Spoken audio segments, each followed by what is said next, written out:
1 Peter chapter 4, LSV. Christ then, having suffered for us in the flesh, you also arm yourselves with the same mind, because he who suffered in the flesh has finished with sin, no longer in the desires of men, but in the will of God,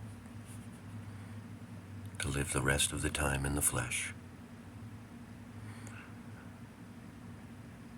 For the time is sufficiently past to have carried out the will of the nations, having walked in licentiousness, lusts, excesses of wines, revelings, drinking bouts, and unlawful idolatries, in which they think it strange you are not running with them to the same excess of wastefulness, slandering you, who will give account to him who is ready to judge the living and the dead. For this also was good news proclaimed to dead men, that they may be judged, indeed, according to men in the flesh, but may live according to God in the Spirit. Now the end of all things is come near. Be sober-minded then, and be sober in your prayers. Before all things, having earnest love among yourselves, because love covers a multitude of sins. Be hospitable to one another without murmuring, each one according as he has received a gift, ministering it to one another as good stewards of the manifold grace of God. If anyone speaks, speak as oracles of God. If anyone ministers, minister as of the strength which God supplies, so that in all things God may be glorified through Jesus Christ, to whom is the glory and the power through the ages of the ages. Amen.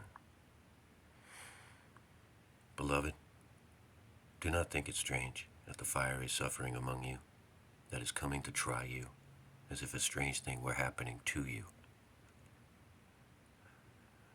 But according as you have fellowship with the sufferings of the Christ,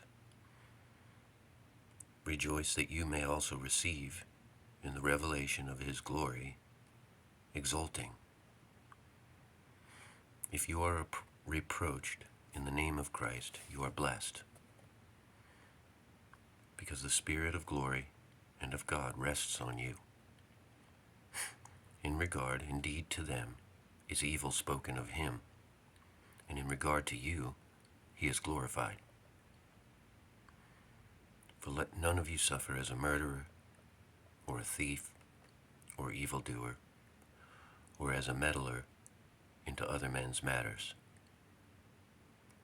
And if as a Christian, do not let him be ashamed, but let him glorify God in this respect, because it is the time of the judgment to have begun from the house of God.